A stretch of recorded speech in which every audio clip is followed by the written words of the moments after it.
মানে বড় আমরা পাইতে আছি লতা মানে ছোট করতে আছি।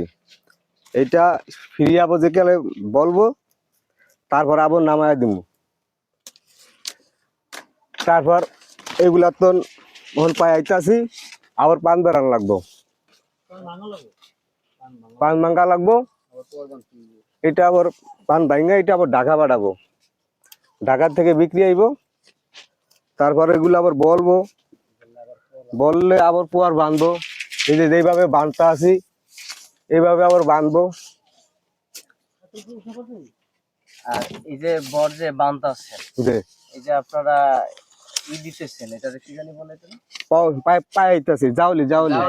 এটা করার কারণ কি? এটা করলে কি লাভ হয়?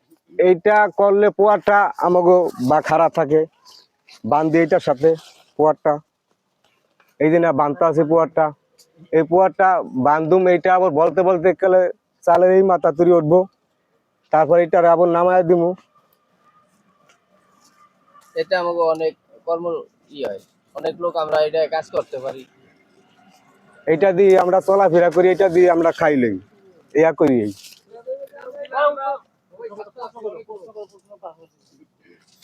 যারা এইভাবে পান বরজ করে তারা কি এটা কোন সিজনে বা কোন মাসে এটা করতে পারে? আপনি যে কাজটা করতেছেন এটা কোন মাসে করতে পারে? এটা ধরেন এই যে ওখানে নামাইতেছি না, এটা আর মনে করেন ওখানে আর এই যে শীত, এই যে 3 মাস শীত না, এর ভিতরে আর এটার কোনো কাজ নাই, খালি পান বেড়াইতে পারুম, এছাড়া কোনো কাজ নেই। যে ফাল্গুন আইব এটা বলবো, বললে আস্তে আস্তে চালে উঠবো, চালে উঠলে আবার আস্তে আস্তে নামাই দিব। নাম বলবো না।